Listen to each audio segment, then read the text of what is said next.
அதாவது பார்த்தோம்னா, எனக்கு ஒரு க்ளோஸ் ஃப்ரெண்டு ஒருத்தர் ஆடிட்டரா இருந்தாரு. சிதம்பரத்தில இருந்தார். அவருக்கு நெறைய கஸ்டமர்ஸ், கிளையண்ட்ஸ் இருந்தாங்க. அவருடைய இயல்பு எப்படி இருக்கும் அப்படின்னு பார்த்தோம்னா, தினமும் கோவிலுக்கு போவார். ஆன்மீக பெரியவங்க யார பார்த்தாலும் அவர் கால்ல விழுந்து பிளெஸிங்ஸ் வாங்குவாரு. தினமும் தில்லை நடராஜர் கோயிலுக்கு போகிறது அவருடைய இயல்பு வழக்கமா இருந்து வச்சிருந்தார். ஆனா, அவர் ஒரு நோன் டயாபெட்டிக் பேஷண்ட். எவ்வளவு படிச்சிருந்தாலும் அவர் பார்த்தோம்னா ஒரு ஃபுட் ரெஸ்ட்ரிக்ஷன் இருக்காது அவர்கிட்ட. என்ன பிடிக்குதோ உடனே சாப்பிட்றணும்னு நினைப்பாரு. பார்த்தோம்னா அதுக்கு உண்டான மெடிசன்ஸும் ப்ராப்பராக எடுத்துக்க மாட்டார். ப்ராப்பர் செக்கப்புக்கும் போக மாட்டார். ஆக இதை பற்றி நாம் ஏதாவது அட்வைஸ் பண்ணோம்னா, அதெல்லாம் விட தமிழ், நம்ம குருநாதரோட பிளெஸிங்ஸ் இருக்குது, தினமும் நான் கோயிலுக்கு போகிறேன்ல, எனக்கு ஒன்றும் ஆகாது, எனக்கு ஒன்றும் ஆகாது, நான் எதுக்கு போய் ஹாஸ்பிட்டலுக்கு செக்கப் பண்ணணும் அப்படின்னு சொல்லிடுவார். ஆனால் அவ்வளோ படிச்சிருந்தாலும் அவருடைய நம்பிக்கை கோவில் காப்பாற்றும், ஆக நம்ம பிளெஸிங்ஸ் வாங்குறோம்ல, அந்த பிளெஸிங்ஸ் காப்பாற்றிடும் அப்படிங்கிற அந்த நினைப்பு அவர்கிட்ட இருக்கும். ஸோ நிறைய முறை இதை அவர்கிட்ட டிஸ்கஸ் பண்ணுவேன். பட் அவர் அதை நம்மளை ரிஜெக்ட் பண்ணிடுவார். அவர் என்னை விட கிட்டத்தட்ட ஒரு 12-13 வருஷம் சீனியர் என்னை விட. அவருடைய 59வது வருஷம், 60வது வருஷத்தை 60th ஆனிவர்சரியை பயங்கர கிராண்டாக செலிப்ரேட் பண்ணணும்னு நல்லா ப்ரிப்பேர்லாம் பண்ணியிருக்கிறார். ஸோ ஒரு 3 மாதம் 2 மாதத்துக்கு முன்னாடி அவர் அதுக்கு உண்டான ப்ரிப்ரேஷன்ஸ் பண்ணுறாரு. எல்லாமே அதுக்கு உண்டான பத்திரிகைகள்லாம் கூட அடித்து எல்லாமே கொடுக்குறாரு. ஸோ பிஃபோர் அந்த செரிமனிக்கு முன்னாடி இங்கே ஐயப்பன் கோயிலுக்கு போகிறார். ஆக மலை மேலே ஏற போகும்போது மேசிவ் கார்டியாக் ஃபெயிலியர் வருது. உடனே அங்கே இருக்கக்கூடிய நியரஸ்ட் ஹாஸ்பிட்டலில் அட்மிட் பண்ணுறாங்க. ஸோ அங்கே நைட்டு அவர் வந்து ரொம்ப சீரியஸாக ஆகிறாரு. பேட் கண்டிஷன் ஆகுதுடைய ஹெல்த்து. ஸோ இருந்தாலும் அவர் எனக்கு ஃபோன் பண்ணுறார். அவருக்கு அப்போ 59 வயசு. ஆனால் அவர் லேட் மேரேஜ், கிட்டத்தட்ட மோர் தென் 35 இயர்ஸ் கழித்து தான் அவர் மேரேஜ் பண்ணுறாரு.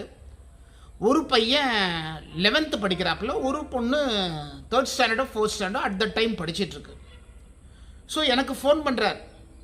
ஆக டாக்டர் வந்து வெசலில் பிளாக் இருக்குன்றாங்க, ரொம்ப சீரியஸாக சொல்கிறாங்க அப்படிங்கிறதெல்லாம் சொல்கிறாரு. நீங்கள் நல்லா ஆகிடுவீங்க அப்படின்னு நான் சொல்கிறேன், பயப்படாதீங்க நல்லா ஆகிடுவீங்க அப்படின்னு சொல்கிறேன்.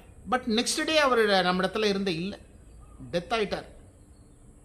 ஆக 11 வயசு பொண்ணு, ஆக 11ஆம் கிளாஸ் படிக்கக்கூடிய பையனை அப்படியே நிர்கதியாக விட்டுட்டு அப்படியே போயிட்டார். ஆக பொருளாதாரத்தில் அன்னைக்கு ரொம்ப ஸ்ட்ரென்த்தண்டாக இருந்தாலும் அவர் போனதுனால பொருளாதாரம் பலவீனம் ஆயிடுச்சு அவங்க வீட்டில். ஸோ அந்த குடும்பம் பார்த்தோம்னா பொருளாதார இழப்பு.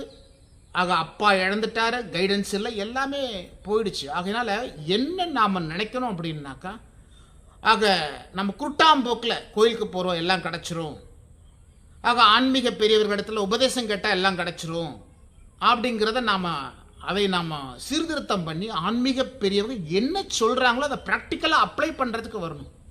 நான் என் குருநாதர்கிட்ட ஒரு 15 வருஷம் இருந்தேன் அப்படின்னு சொல்லிட்டு இருந்ததுனால எனக்கு எல்லா சக்திகளும் கிடச்சிருமா அப்படின்னு நான் நினச்சேன்னா என்னை விட ஒரு பெரிய முட்டாள் யாரும் இருக்க முடியாது.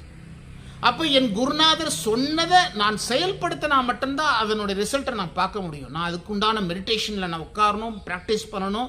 ஸோ அவர் சொன்ன விஷயங்களை நான் அட்டைன் பண்ணுறதுக்கு முயற்சி எடுக்கணும். அப்போ தான் நான் அட்டைன் பண்ண முடியும். அதை மாதிரி நான் கோயிலுக்கு போனால் எல்லாம் கிடச்சிருமா, ஆன்மீக பெரியவர்களுடைய பிளெஸிங்ஸ் கிடைச்சா எல்லாமே கிடச்சிருமா அப்படின்னா டெஃபினட்டாக முடியவே முடியாது, இருக்க முடியாது. ஆகையினால ஆன்மீக பெரியவங்க என்ன சொல்கிறாங்கிறத கேட்டு அதை வாழ்க்கையில் அப்ளை பண்ணணும். கோவில் வந்து ஒரு பாடசாலை, ஸ்பிரிச்சுவல் ஸ்கூல் ஆஃப் எஜுகேஷன். அந்த கோவில் சொல்லக்கூடிய செய்திகள் நம்ம வாழ்க்கையில் அப்ளை பண்ணோம்னா நாம ஆக மென்டலாக ஹெல்த்தாக இருக்கலாம், ஃபிசிக்கலாக ஹெல்த்தாக இருக்கலாம். ஆக இந்த பிறவி இல்லைங்கிற நிலையை அழைச்சிட்டு போகலாம். ஆக குடும்பத்தில் நாம் வந்து நம்முடைய நம்பி வந்த மனைவியோ குழந்தைகளெல்லாம் நாம் தவிக்க விட்டுட்டு போகும்போது என்னவாகுது, அவங்களுக்கு நாம் செய்யக்கூடிய துரோகமாகுது. ஆகையினால் நம்ம உடம்பை நாம் ஆரோக்கியமாக வச்சுக்கணும், மனசை ஆரோக்கியமாக வச்சுக்கணும். ஆக குடும்பத்துக்கு நாம் செய்ய வேண்டியதை சரியான முறையில் செய்கிறதுக்கு நாம் அதன் வழியில் நாம் ஆரோக்கியமாக இருக்கிறதுக்கு முயற்சி செய்யணும், கண்டிப்பாக இருக்கணும். ஆக இந்த பிறவியில் நம்முடைய உயிருக்கும் நாம் பிறவி இல்லைங்கிற நிலையை வாங்கி கொடுக்கணுங்கிறது தான் மெய்ஞானிகள் சொல்லக்கூடிய இந்த ஸ்கிரிப்சர்ஸில் இருக்கிறதுங்கிறத நாம் உணர்ந்து செயல்படணும் அப்படிங்கிறது தான் நாம் புரிஞ்சுக்கணும் இந்த விஷயத்துல இருந்து. நல்ல வீடியோக்களை நீங்கள் பார்க்கணுன்னா தமிழ்வேல் சுவாமிகள் சேனலை நீங்கள் லைக் பண்ணுங்கள், ஷேர் பண்ணுங்கள், சப்ஸ்கிரைப் பண்ணுங்கள். பயனுள்ளதாக இருக்கும். நன்றி.